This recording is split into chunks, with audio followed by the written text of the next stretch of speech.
Welcome to the Insomnia Coach podcast. My name is Martin Reed.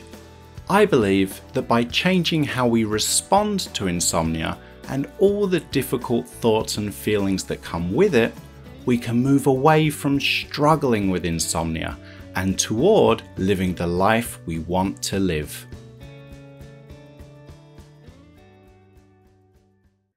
The content of this podcast is provided for informational and educational purposes only. It's not medical advice and is not intended to diagnose, treat, cure, or prevent any disease, disorder, or medical condition. It should never replace any advice given to you by your physician or any other licensed healthcare provider. Insomnia Coach LLC offers coaching services only and does not provide therapy, counseling, medical advice, or medical treatment. The statements and opinions expressed by guests are their own and are not necessarily endorsed by Insomnia Coach LLC. All content is provided as is and without warranties, either express or implied. Rachel's struggle with insomnia started in grad school. She tried everything from sleep aids to strict bedtime rules and routines to improve her sleep, but nothing worked. The harder she tried to fix her sleep and get rid of sleep-related anxiety, the more difficult things became. The turning point came when Rachel changed her approach. She stopped focusing on trying to create the perfect conditions for sleep, and she stopped trying to control her thoughts and feelings. She started being kinder to herself. She practiced making space for difficult thoughts and feelings, and she practiced building skill in bringing herself back to the present moment and being more aware of the present whenever her mind started to time travel. Rachel's story is a powerful example of how changing our approach to sleep and our response to insomnia can lead not only to significant improvements in our sleep, but also our overall quality of life. A full transcript of this podcast can be found at insomniacoach.com/podcast. Okay, Rachel, thank you so much for taking the time to come onto the podcast. Yeah, thank you so much for having me, Martin. It's great to have you on. Let's just start right at the beginning without any further ado. Can you tell us a little bit about when your sleep problems first began and if there are any clues as to what may have caused those initial issues with sleep? Yeah. Well, my first, where my mind first goes is back to my first year of grad school, where at least one night a week, it felt like I wasn't sleeping at all. And I would get really anxious about sleep. And I think that was partly being in grad school and feeling stressed about grad school. And also I had a shift that ended late. And so the process of unwinding and then having to be at work early the next day. And the feeling would be anxiety about sleeping. Yes, there were things in my life that were stressing me out, but I think it was the anxiety would be, I'm anxious that I won't be able to sleep. And that was long before I reached out to you, but that I think is I'm sure the sleep difficulties go back further than that, but that was the first moment I can sort of remember. Yeah. And roughly how long ago was that when you were that kind of grad school period of your life? That was almost 10 years ago. Yeah. And so what was your sleep like at that time? You mentioned there was a lot of anxiety about, is sleep going to happen? What's sleep going to be like? What's that going to mean if I have difficult nights? Or all those kind of thoughts I think lots of people listening to this are going to identify with. How did that reflect in your sleep? Was it difficulty just falling asleep, or was it just really interrupted sleep? What was there? Was there kind of an average night? What was it like? Yeah. I think it was mostly getting to sleep. Like it would be from the very, like I would feel really hopeful about the night, about like whatever new homeopathic thing I had taken on or tried. And then like just the torture of being in bed and not falling asleep. And then periodically it would be like I would wake up in the middle of the night and like feel sleepy and groggy and then like not be able to get back to sleep. Mm. And how about your days? Were you finding that all this difficult stuff that you were experiencing at night, were you finding the days more difficult too? Oh, yeah.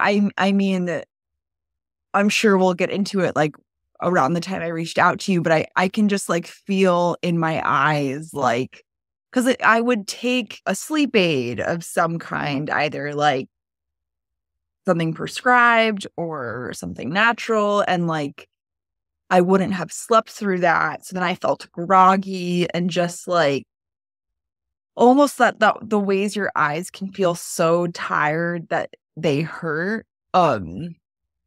Yeah, and just like down. Mm. Yeah, absolutely. And so you mentioned that medication, whether it was homeopathic or over the counter or anything like that, were you finding that they were proving to be helpful at nighttime, but then maybe giving you those some side effects during the day? Or were you finding that they probably weren't even really helping at night and they were giving you the side effects? Like, what was that Yeah. experience like? Yeah. Well, I remember in grad school, I like tried all these like natural things like magnesium, like Mm. whatever that calm stuff is, and like sleepy time tea and lavender on my feet, or like Tylenol PM. And then around the time I reached out to you, then I was trying like Ativan, trazodone, marijuana. And what I found was that, especially around the time I reached out to you, those things would work the first time I used them. And I'd be like, great, I found a nice thing to use as needed. But then the second time I used them, my anxiety would keep me up through them. So it would be either like I had taken it and it worked and then I was feeling groggy the next day, but then what it became was I would take it and my anxiety would keep me up through it. And then I would be like, have that hangover from whatever I had taken, plus not having slept. You know, I think a lot of people listening to this are going to really identify with that, that kind of process of trying different things. And sometimes they work like straight away. You can find that, oh, this is it. I found it. Everything is now fixed. I'm back on track.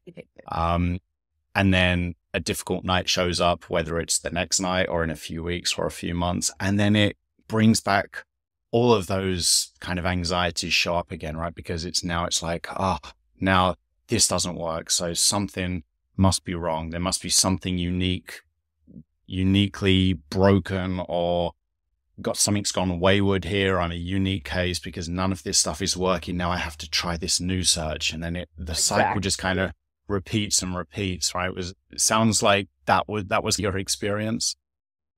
Oh, yeah, it really was. And my friends, like any roommates I've had, like know that like I was so rigid about my bedtime. Like we'd be in the middle of a conversation and I would like just abruptly leave because it's like, well, I have to like start getting ready to bed in order to like attempt to control for this night.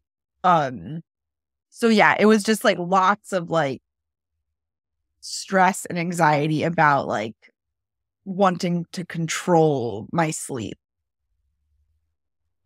Yeah. And like I always try and say, it's completely understandable why we go that route, because when something's broken or when we identify a problem, we want to fix it, right? And so many of the problems or obstacles in our lives tend to respond well to effort. So if we want a new career, Right. then we might retrain, and that takes a lot of effort, but we go through it and then we have that opportunity, right? But sleep is one of these, sleep and what we think and feel, I think, are these outliers.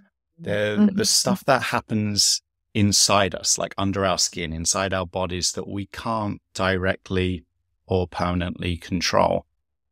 Right. And there are some things that we can do that probably can be helpful temporarily. Like if we drink, I don't know, like a bottle of vodka, for example, before we go to bed. Yeah, we're going to probably be unconscious after that. The argument is that sleep or is it something else? But that's probably a discussion for another day. But what happens is all of these things are temporary, right? They're not really dealing with the root cause of the issue. So when it comes back, when all this stuff that we can't directly control comes back, then we're just repeating that process. It's almost like being stuck in the quicksand, that we're just struggling and struggling and struggling, and just maybe we're either not moving or we're just slowly sinking. We can feel really stuck, and that's when it can be a good opportunity to explore a new option or a new approach. Yes. No, that definitely resonates. And I think something that you touched upon as well, which is really, really common when we're trying to fix this problem, is implementing those kind of rules and rituals around sleep in an attempt to control it or to protect it or to create the most perfect conditions possible for sleep to happen. Is they can come with some costs, right? In terms of, not like you said, that you might be hanging out with friends, socializing with friends, but then you're checking the time. Oh, I need to be back. I need to be back to prepare for sleep, make sure that all the conditions are good. So we end up getting pulled away from the life we want to live, which in itself can make things more difficult. And then we're doing that in the pursuit of something that we can't really directly or permanently control. And the more we try, the more we can struggle. So then we've got the struggle, the difficulty with sleep, the struggle, the difficulty with anxiety. And we've also got the struggle and difficulty that comes with doing less of the stuff that matters to us. And that's where it can just become so difficult. Yes. This is sort of tangentially related, but I was just remembering from like this time in grad school up until us working together. So it was like 5 to 7 years. Every night I would listen to this podcast called Sleep by Mary Phelan. It was like a 7 to 10 minute sleep podcast, but I would have to start it over like 4 to 7 times. Like compulsively, not like just because I would get so anxious that like to make things just right to be able to fall asleep. Yeah. And I mean, you've been in this experience yourself, so it'd be interesting to hear your thoughts on this. But I think we can have this source of anxiety, right? So let's say sleep. So I'm naturally worried about, am I going to sleep tonight? Is tonight going to be really difficult?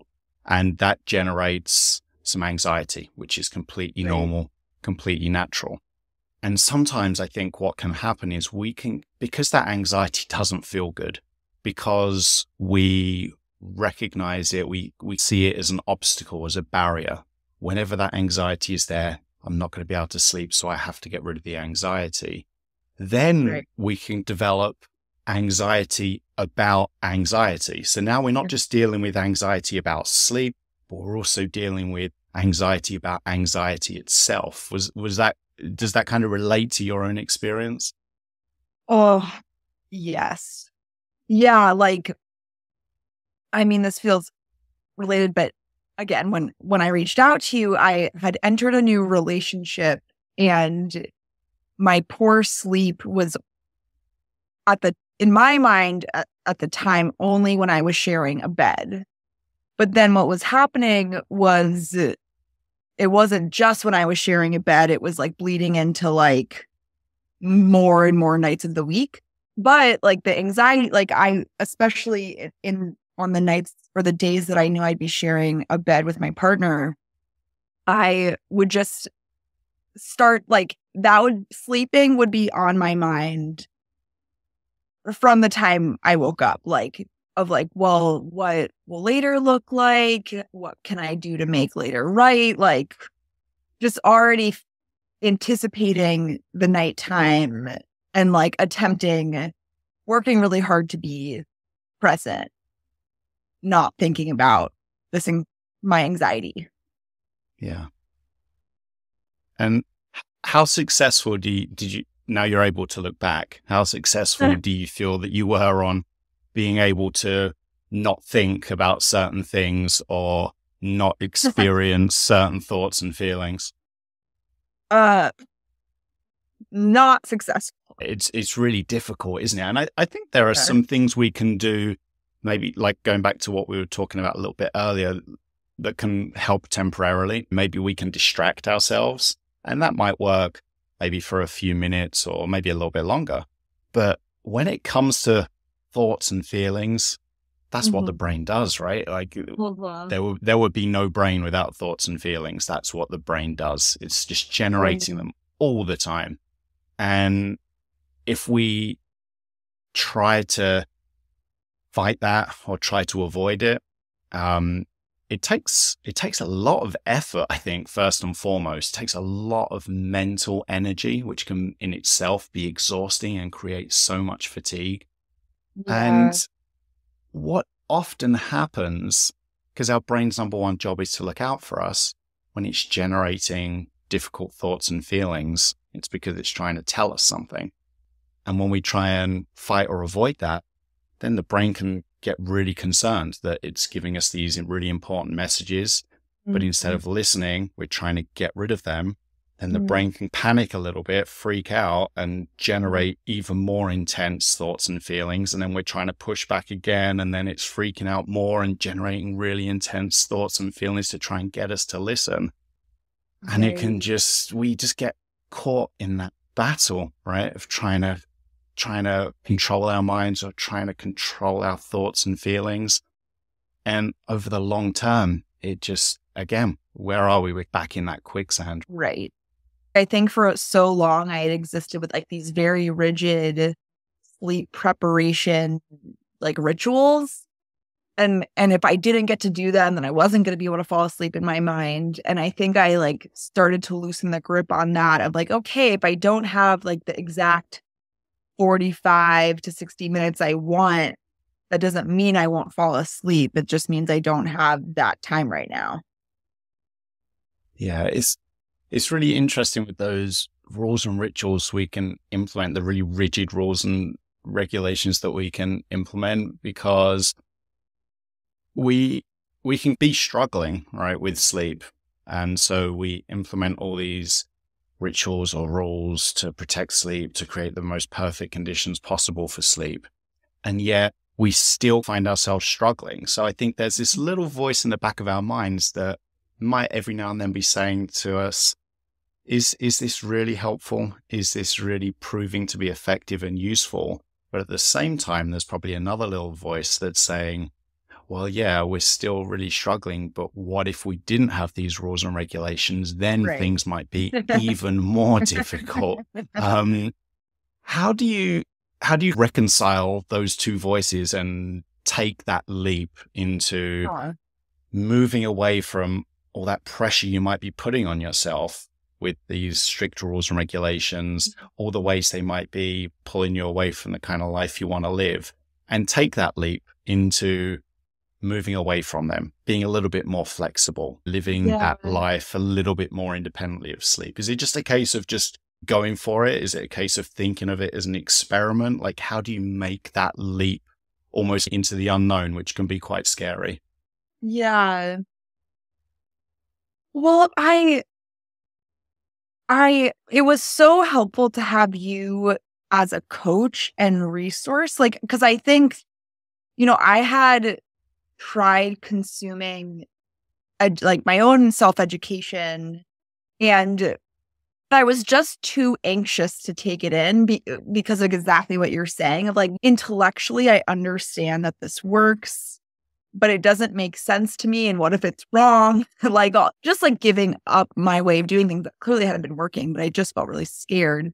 And so I think it felt so helpful, like as I was going along, to be able to take my worries to you and like help debunk them, or like take because if you're struggle with insomnia, like all these small things feel like they start to become so big of like, what if I have to go to the bathroom in the middle of the night? Like, should I just ignore that? Or should I put through and just try and fall back to sleep? Or should I get up? Like that, like question that feels so small as it pertains to like sleeping would like cause me so much anxiety, and being able to like take that to you and have you be like, no, like just, it's okay. like this soothing presence really helped me, I think, like release the rules I had, or like the myths I had about sleep. I think an important point you made there, or a useful point that people will probably identify with, is we can have this idea in place that there's maybe what I'm doing isn't proving to be workable or effective or helpful. We might discover that there's a different way to do this stuff. And when we read about it, for example, it can sound pretty straightforward. Let's say, for example, let's try going to bed later at night instead of earlier at night, which can sound a little bit confusing, a little bit scary, but at the same time, when it's explained, it can also sound quite logical, because the later we stay up at night, the more sleep drive we can build. So the more likely, the better conditions are for sleep to happen. But I think it's another thing to take that and convert it into action, because it can be quite scary to take on this whole new approach, because we might deal with thoughts like, well, what if this doesn't work? What if it makes things more difficult? What if this is the last option available to me? It doesn't work, and then I've got nothing else left to try. The brain can come up with all these different scary thoughts and feelings. So having that support, whether it's from a coach or maybe a partner or a friend, can be so helpful, because this is really difficult, and it's hard to do difficult things alone as an individual. It really is. Yeah. I couldn't get over just how much peace of mind it gave me to be able to get your feedback, to send you my questions. Like, yeah, like I think having some kind of buddy to do this hard thing with, I mean, for me felt really essential, because I had bought books or was like starting to like look for things on the internet. But yeah, the anxiety was too high just by myself. Do you feel that you maybe got a little bit more comfortable with the idea of nighttime wakefulness either happening or being a possibility? So instead of all your actions being centered around trying to avoid nighttime wakefulness or trying to get rid of it when it showed up, you started to feel a little bit more comfortable with the appearance of wakefulness or the possibility that it could exist. And that in turn, maybe in itself, created better conditions for sleep to happen. Definitely. Yeah. Like I think I remember, it was falling asleep. If there was any interruption in my insomnia days to my falling asleep, I thought I was screwed for the night. Of like, oh, I was like being lulled to sleep. I was just about to fall asleep, and then something startled me awake, or I startled myself awake. And then felt like the night was lost. And then like in the middle of the night feeling like if I woke up, that was a symbol of something bad having happened in terms of sleep. But I think in like the education you provided of like that, those are normal things. Like those happen to people. That is within normal limits. That does not preclude you from sleep.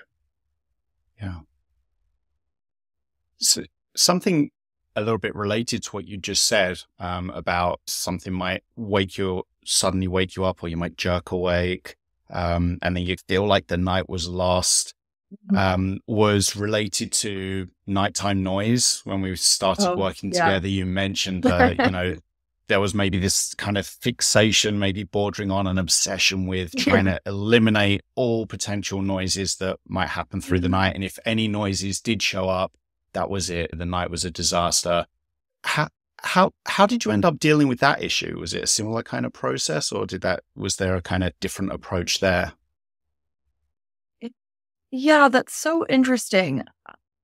Because I just imagine like any roommate I've ever had listening to this and being like, yeah, she's like such a stickler about noise and like all these things, but like it's become so much less of an issue. I think in like both like in the understanding I was developing about how sleep worked, I think I was also developing new ways of focusing my attention. And like, I'll still do this as a way to relax, of like going in between like an unpleasant stimuli and a more neutral stimuli. So like if there's noise and it's disruptive or unpleasant, like I'll alternate between that and like maybe like the sensation of my hands. Like it doesn't feel as much of an emergency. Like maybe it's still something I would prefer wasn't there, is unpleasant, but it doesn't feel like it's going to ruin my night. That's really interesting. It sounds a little bit like you found a way to experience a noise, the appearance of a noise, maybe with a little bit less resistance. So you're exposing yourself to maybe being more of an observer of that noise for a little while, and bringing your attention back into your body, then observing the noise for a little bit and bringing your attention back to your body, compared to all those thoughts and feelings are turning up about the noise. And then you're trying to suppress those thoughts and feelings, getting really mad about the fact there's noise there, and engaging in that battle in the middle of the night with all of this stuff that you can't directly control. Exactly. Yeah. Like, I remember just feeling so much resentment and like that quicksand feeling whenever there was noise out of my control. And of course, not that doesn't still sometimes come up, but it's just not what takes up as much of attention, or as much of my attention. Yeah. I think that's the key word, is how much of your attention it can consume.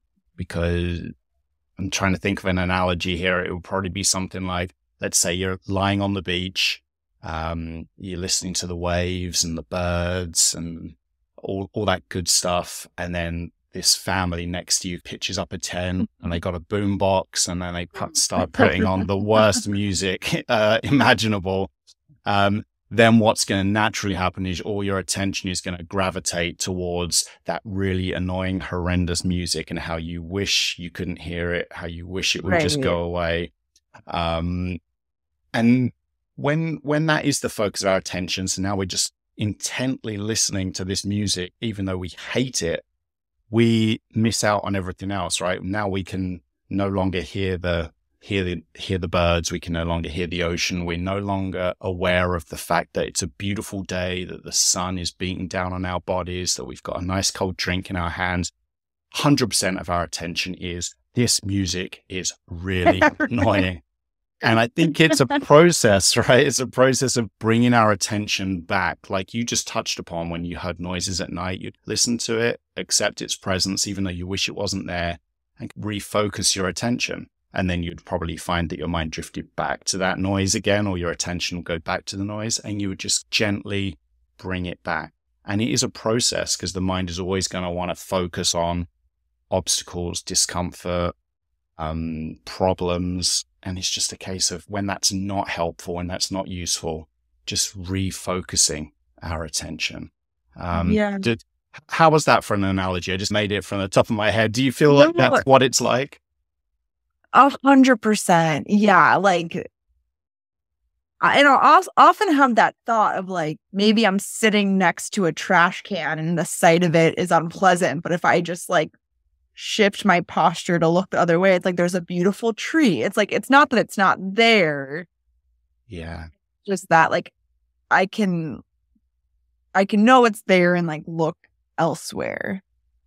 Yeah, exactly. So that's a really important point too, because we're not trying to trick ourselves that this stuff isn't here, because it is here and it does exist, but it's just a case of kind of opening ourselves up to everything else that's present other than that thing, other than the trash can, Right. other than the boombox, other than all that unpleasant disruptive noise. Right. And when something becomes less of a focus of our attention, obviously it consumes less of our attention, and it can feel like it's less of a problem because it's not consuming 100% of our attention anymore. So therefore, it doesn't feel like it's 100% of the problem. Exactly. Yeah. And it's just helped because I even just like last week had one night where I didn't sleep so well because I have a new roommate and I'm just like adjusting to her rhythms. And I think I like was able to offer some soothing of like, your attention is here because this is new. like this isn't necessarily like a permanent state. Yeah, I think that's a really big insight too, because whenever there is anything new, the mind is going to be more aware of it, maybe focus on it a little bit more, monitor it a little bit more. And I think that also connects into these changes that we can make to move away from really rigid rules and rituals and stuff like that. When we do make a change, it's going to be natural that at first the mind is going to be more focused on that, more aware of it, monitoring for the outcome. Is this change, instead of going to bed, for example, at 9 o'clock at night and going to bed at midnight, the brain's going to be more alert, right? Well, is this helping? Is this going to do the trick? What's going on here? Should we really do this? No, let's go back. Right. Let's go to bed early. Let's go to bed now. No, let's go to bed later. That's all natural and normal, right? And that's when we can also, maybe we're more likely to get pulled back into the struggle again, trying to either get rid of those thoughts or going back to old behaviors that we know from experience aren't workable, aren't helpful, aren't effective. And so I think it's just something to be mindful of, that anytime we do make a change or experience something new, there's going to be more attention put on that. And I think maybe what can be helpful is trying to approach that from the mindset of being like a curious observer, like maybe being like a little bit of this crazy scientist. Well, I'm trying this new thing, or this new thing is showing up. Let's just see how that pans out. So instead of just having that initial resistance to it because we wish it wasn't there or it's difficult, maybe we can become more of an observer of it. And when we become more of an observer, I think that we naturally become a little bit less inclined to struggle with it, to start battling with all that difficult stuff. Right.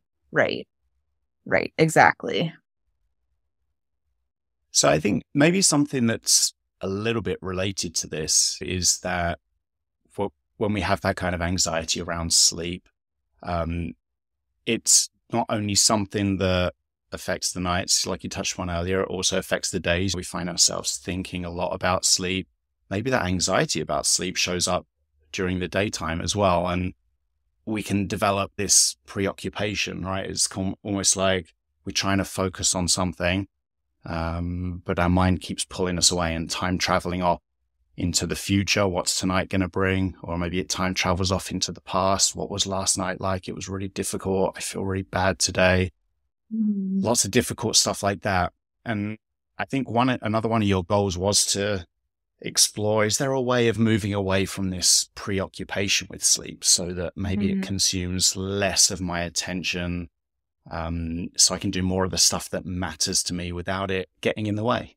How do you feel that you were able to move away from that preoccupation with sleep?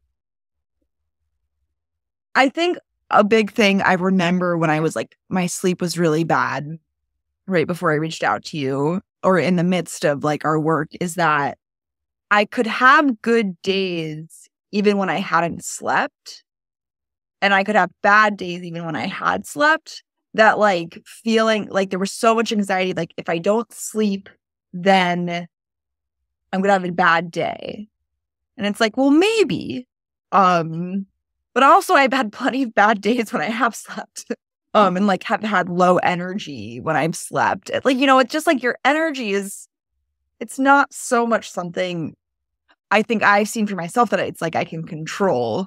That those like my energy levels will just fluctuate no matter what. And so I think like loosening the grip of like, oh, if I don't sleep tonight, tomorrow will be like, I'll be so tired or it'll be a bad day. Like just being able to reality test that a little bit. And like, like helping with the idea that like a bad night's sleep didn't mean like that everything had gone to hell. And if I did have a bad night of sleep, like I would get myself a nice coffee in the morning just like to cheer myself up. I think all of that helped to not feel like sleep was directing the outcome of my day. Yeah, absolutely. And so I think that it's really helpful to emphasize that really difficult nights can definitely make the days a lot more difficult, right? We probably would never have worked together if there was no kind of consequence to how you felt during the day. And at the same time, there's also the fact remains that even after a great night of sleep, we can still have difficult days. So there's a relationship there for sure, but a difficult night doesn't have to guarantee that every second of the following day is going to be truly awful. Right. And I think going back to what you were saying earlier about when you're refocusing your attention and why I think that can be so helpful is when our days are really difficult and the mind does start to think and become preoccupied with the burning eyes, the fatigue, the difficulty concentrating, it consumes all of our attention and it becomes even more difficult for us to notice anything else that might be going on or to recall anything else that might have happened to us that was maybe a little bit more positive or a little bit more pleasant. So by refocusing our attention also during the day, it can also be helpful too, because it can just help us notice that even when things are really difficult, there maybe are a couple of glimpses of better stuff that are happening during the day. And often when we're really struggling, we can miss that stuff. And it can really make it feel as though every second of every day is just a living nightmare. And it can be really difficult.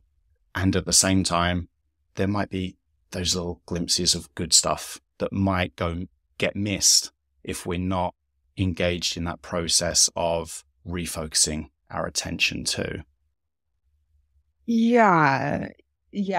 Like that, like a conversation with a close friend could like, and going to like my favorite yoga class, like all those things are still beautiful things that I like got to experience in that day. Yeah.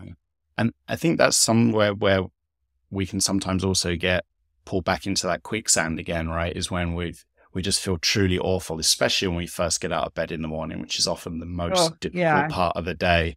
And that can just lead us to withdrawing from all of that stuff, like stuff that would be important to us, stuff that keeps us moving toward the kind of life we want to live. So we do less of that stuff, which in itself might make the day more difficult because we're doing less of what matters to us.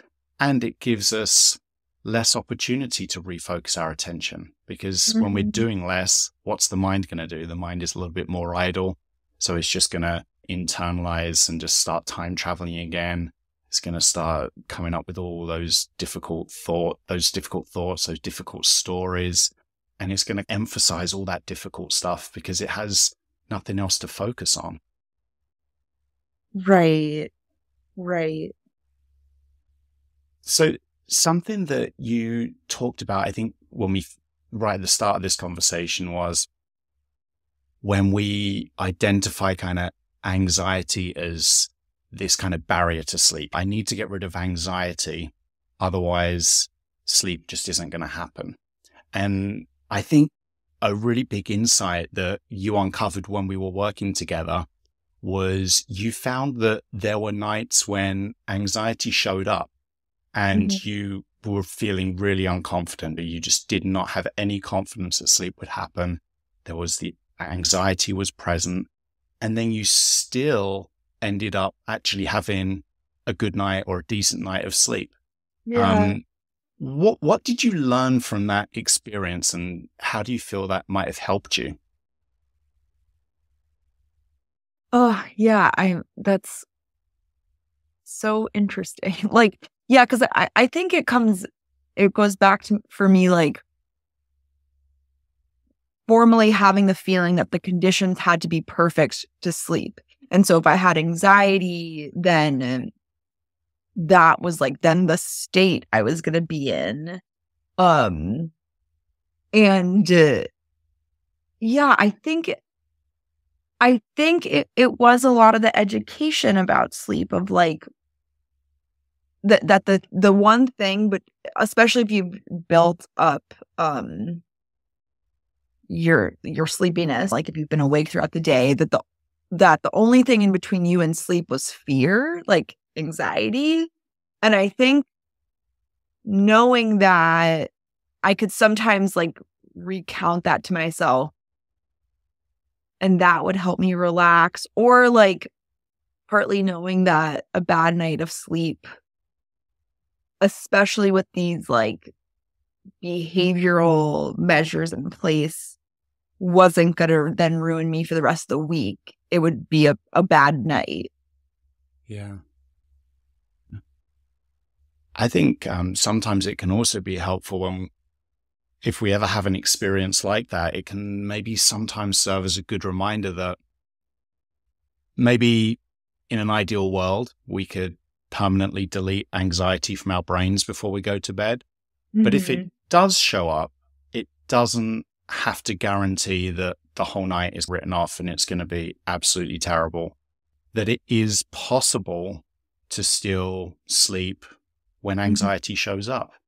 And maybe what makes falling asleep or falling back to sleep more difficult is when we engage in a battle with that anxiety, when we try and fight it, and we try and push it away. Maybe it's that struggle that makes sleep more difficult compared to just the presence of anxiety alone. Do you feel like that was reflective of your own experience?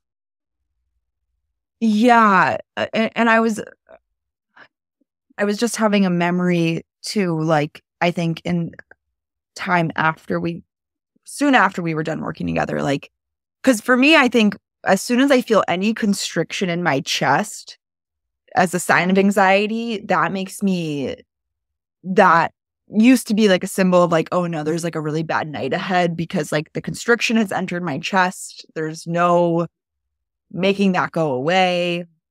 And I think it was a lot of like what we're describing, of my attention of like alternating between that and something more pleasant, that or something more neutral, and like being like, that's there, but like, yeah, like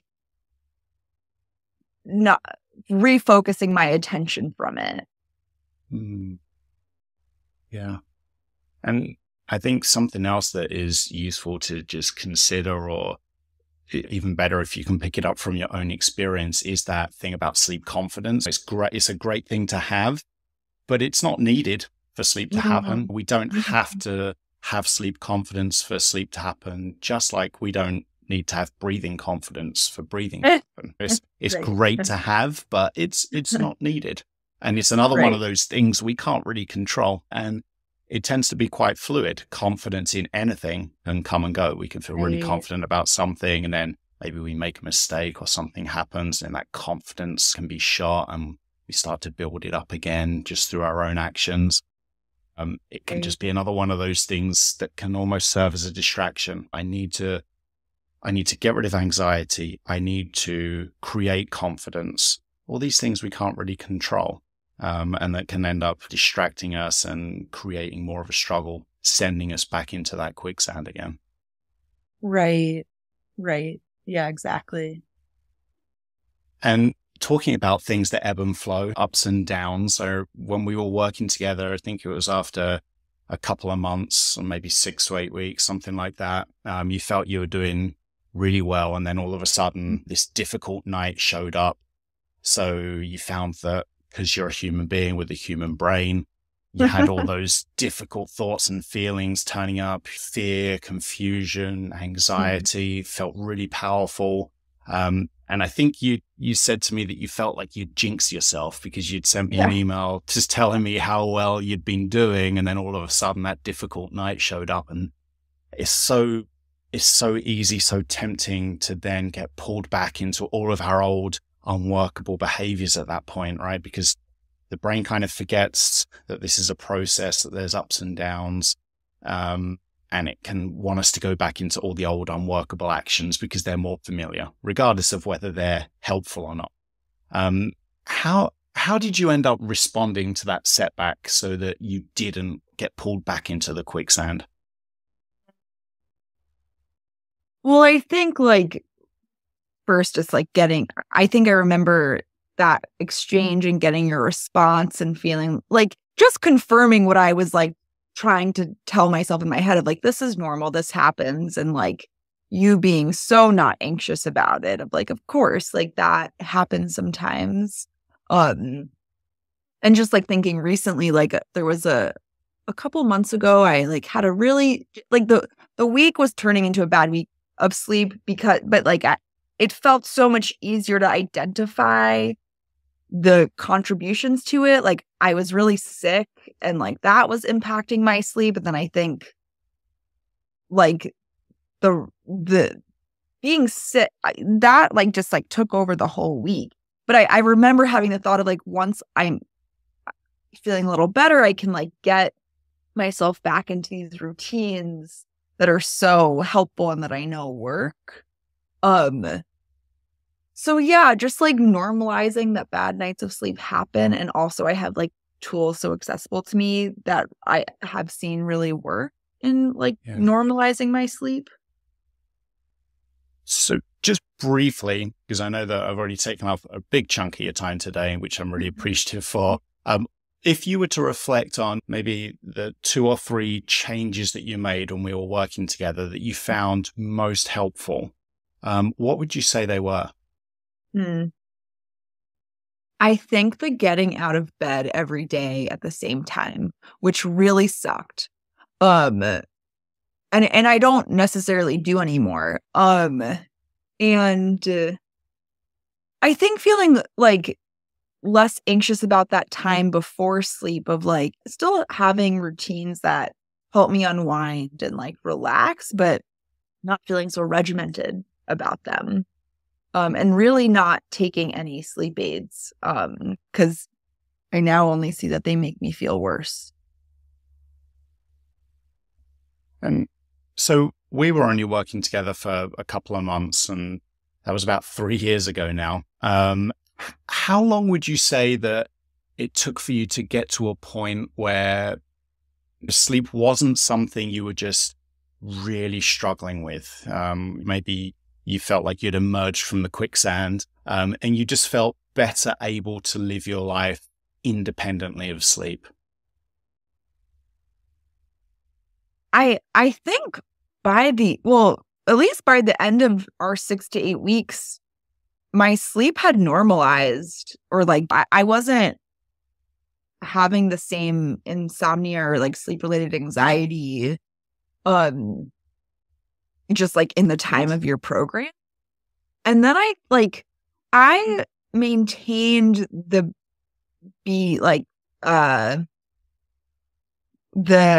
behavior changes that we're describing.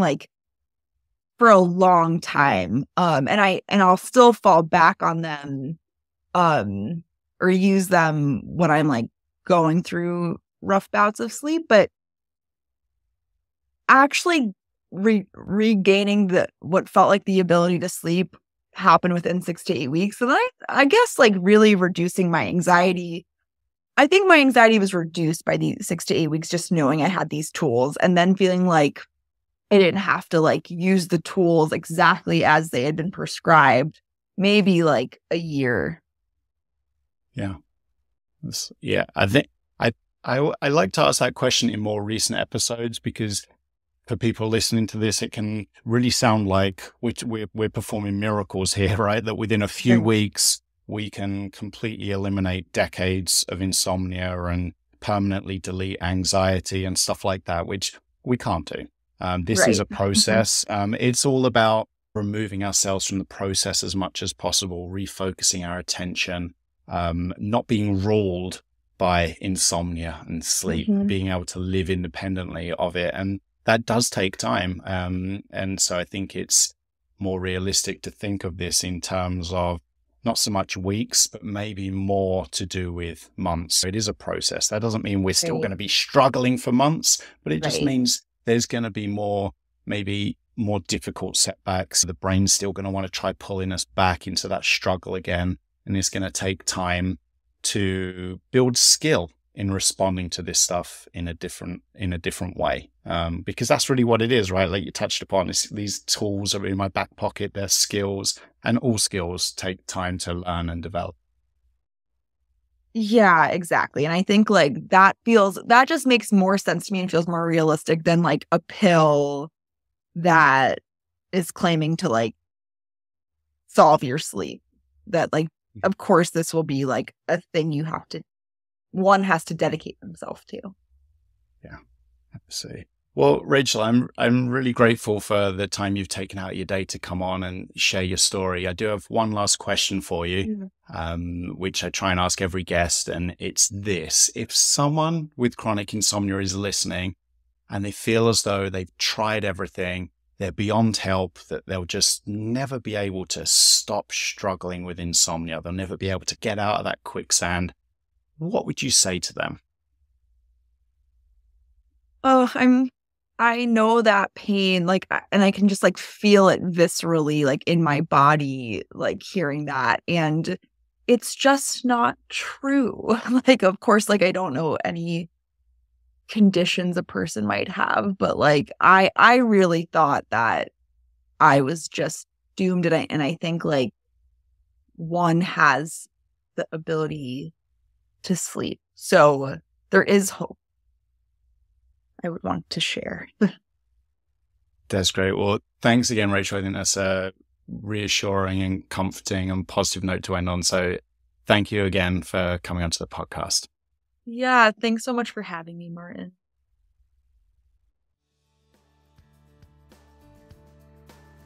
Thanks for listening to the Insomnia Coach podcast. If you're ready to get your life back from insomnia, I would love to help. You can learn more about the sleep coaching programs I offer at insomniacoach.com.